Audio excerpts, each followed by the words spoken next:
నమస్కారం. భారతీయ ఆర్థిక వార్తలు 28 జులై ఉదయం 6 గంటల వార్తా సంచికలోకి స్వాగతం. ఈ వార్తా సంచికను మీకు అందిస్తున్నది నయన. తాజా వార్తలు వినండి. సెన్సెక్స్ 76,059.77 0 పీటీఎస్ పెరిగింది. నిఫ్టీ 50 నేడు 23,767.45 వద్ద ఉంది. పెరిగింది. ఎన్ఎస్ఈ యొక్క అగ్ర 50 కంపెనీలను ట్రాక్ చేస్తుంది. మార్కెట్ ప్రారంభానికి ముందు స్థిరంగా ఉన్న సెన్సెక్స్ నిఫ్టీ 50. సెన్సెక్స్ గత ముగింపులో 76,059.77 పాయింట్ల వద్ద ముగియగా, నిఫ్టీ 50 గత ముగింపులో 23,767.45 పాయింట్ల వద్ద ముగిసింది. నేడు ట్రేడింగ్ ఇంకా ప్రారంభం కాకపోవడంతో పెట్టుబడిదారులు మార్కెట్ కదలికలను నిశితంగా గమనిస్తున్నారు. జూలై 28 నుండి ఇండిగో కొత్త సీఎఫ్ఓగా కిరణ్ తాడిమర్రి నియామకం. గౌరవ్ నేగి స్థానంలో కిరణ్ తాడిమర్రిని చీఫ్ ఫైనాన్షియల్ ఆఫీసర్గా ఇండిగో నియమించింది. నేడు మార్కెట్ ప్రారంభానికి ముందు ఇండిగో షేర్లు గత ముగింపులో 4,985 రూపాయలు వద్ద ముగిశాయి. అంతర్జాతీయ ముడి చమురు ధరలు తగ్గడంతో పుంజుకున్న భారత రూపాయి బలపడటంతో యుఎస్డీ, ఐఎన్ఆర్ మారకం విలువ గత ముగింపులో 96.57 వద్ద ముగిసింది. ఇదే సమయంలో అంతర్జాతీయ ముడి చమురు ధరలు గత ముగింపులో బ్యారెల్కు $82 మరియు 13 సెంట్లు వద్ద ముగిశాయి. అంతర్జాతీయ మార్కెట్లలో స్థిరంగా ఉన్న బంగారం, వెండి ధరలు. అంతర్జాతీయ మార్కెట్లో బంగారం ధర గత ముగింపులో ట్రాయ్ ఔన్స్కు $4,074 మరియు 30 సెంట్లు వద్ద ముగిసింది. వెండి ధర కూడా స్థిరంగా ఉంటూ గత ముగింపులో ట్రాయ్ ఔన్స్కు $58 మరియు 58 సెంట్లు వద్ద ముగిసింది. ఎయిర్ ఇండియా పరివర్తన 5 నుండి 10 ఏళ్ల ప్రయాణం. ఎయిర్ ఇండియా పునరుద్ధరణ అనేది ఒక దీర్ఘకాలిక ప్రక్రియ అని టాటా సన్స్ చైర్మన్ ఎన్ చంద్రశేఖరన్ తెలిపారు. ఈ ఎయిర్లైన్ తన కార్యాచరణ సామర్థ్యాన్ని మెరుగుపరచడానికి పెద్ద ఎత్తున పునర్నిర్మాణానికి గురవుతోంది. టెక్ కంపెనీల త్రైమాసిక ఫలితాల నేపథ్యంలో మిశ్రమంగా ముగిసిన వాల్ స్ట్రీట్ సోమవారం S&P 500 ఫ్లాట్గా ముగియడంతో అమెరికా స్టాక్స్ ప్రారంభ లాభాలను కోల్పోయాయి. మార్కెట్ అస్థిరత మధ్య పెట్టుబడిదారులు రాబోయే సాంకేతిక రంగ ఆదాయ నివేదికలపై దృష్టి సారిస్తున్నారు. కార్మిక ఆందోళనల నేపథ్యంలో భారతీయ వస్తువులపై 10% సుంకాలు విధించిన అమెరికా. బలవంతపు కార్మిక పరిశోధనల తర్వాత అమెరికా భారతదేశంపై 10% సుంకాలను విధించింది.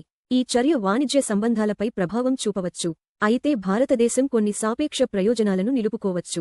పెరిగిన బాండ్ దిగుబడులు ప్రపంచ కొనుగోలుదారులను ఆకర్షించడంతో పుంజుకున్న యుఎస్ ట్రెజరీలు. ఫెడరల్ రిజర్వ్ విధాన నిర్ణయక సమావేశానికి ముందు పెట్టుబడిదారులు దిగుబడులను కోరుకోవడంతో యుఎస్ ట్రెజరీలు పెరిగాయి. బాండ్ పెట్టుబడిదారులు వడ్డీ రేట్ల షాక్ల నుండి రక్షణ పొందేందుకు ప్రయత్నిస్తున్నారు. మార్కెట్ ప్రారంభానికి ముందు స్థిరంగా ఉన్న రిలయన్స్, హెచ్డిఎఫ్సి బ్యాంక్ షేర్లు. నేషనల్ స్టాక్ ఎక్స్చేంజ్లో రిలయన్స్ ఇండస్ట్రీస్ షేర్లు గత ముగింపులో $1278 వద్ద ముగిశాయి. హెచ్డిఎఫ్సి బ్యాంక్ షేర్లు కూడా మారకుండా గత ముగింపులో $742 మరియు 80 పైసలు వద్ద ముగిశాయి. స్పేస్ ఎక్స్ విలువ $100గా ఉండటం అంటే ఏ విలువ 0 అని అర్థం. స్పేస్ ఎక్స్ షేర్లు గణనీయంగా పడిపోయి ఒక నిర్దిష్ట విలువ పరిమితికి చేరుకున్నాయని మోర్గాన్ స్టాన్లీ నివేదించింది. ఈ విలువ మార్కెట్ దాని కృత్రిమ మేధస్సు సామర్థ్యాన్ని విస్మరిస్తోందని సూచిస్తుంది.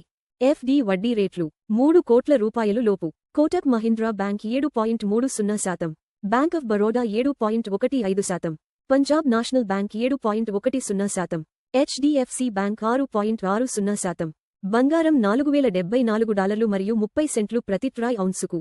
అప్రాక్సిమేట్లీ ఈక్వల్ టు $126,492 ప్రతి 10 గ్రా. బంగారు ధర పెరిగింది. మునుపటి ముగింపు $4,074 మరియు 30 సెంట్లు నుండి. బంగారు ధరలు ప్రపంచ డిమాండ్, డాలర్ బలం మరియు ద్రవ్యోల్బణ అంచనాలను ప్రతిబింబిస్తాయి. వెండి $58 మరియు 58 సెంట్లు ప్రతి ట్రాయ్ ఔన్సుకు. అప్రాక్సిమేట్లీ ఈక్వల్ టు $1,819 ప్రతి 10 గ్రా. వెండి ధర పెరిగింది. మునుపటి ముగింపు $58 మరియు 58 సెంట్లు నుండి. వెండి ధరలు పారిశ్రామిక డిమాండ్, సౌర శక్తి మరియు సెంట్రల్ బ్యాంక్ విధానాలతో ముడిపడి ఉంటాయి. WTI క్రూడ్ ఆయిల్ $82 మరియు 13 సెంట్లు ప్రతి బారెల్కు ట్రేడ్ అవుతోంది. చమురు ధర పెరిగింది. మునుపటి ముగింపు $82 మరియు 13 సెంట్లు నుండి. చమురు ధరలు ఇంధన వ్యయాలు, ద్రవ్యోల్బణం మరియు భారతీయ రూపాయిని గణనీయంగా ప్రభావితం చేస్తాయి. యుఎస్ డాలర్ 96.57 వద్ద భారతీయ రూపాయికి వ్యాపారమవుతోంది. రూపాయి బలహీనపడింది. మునుపటి ముగింపు $96 మరియు 57 పైసలు నుండి. బలహీనమైన రూపాయి దిగుమతి వ్యయాలను పెంచుతుంది. అయితే ఐటీ మరియు ఫార్మా ఎగుమతిదారులకు ప్రయోజనం చేకూరుస్తుంది. ఎల్పీజీ సిలిండర్ ధరలు. ప్రధాన నగరాలు: చెన్నై $957 మరియు 50 పైసలు, $3,106. బెంగళూరు $944 మరియు 50 పైసలు, $3,021. హైదరాబాద్ $994, $3,191. ఆంధ్రప్రదేశ్ $966 మరియు 50 పైసలు, $3,128. భారతీయ ఆర్థిక వార్తలు చూసినందుకు ధన్యవాదాలు. ప్రతిరోజు ఉదయం మరియు సాయంత్రం 6 గంటలకు మా వార్తలు చూస్తూ ఉండండి. లైక్, షేర్ మరియు సబ్స్క్రైబ్ చేయండి.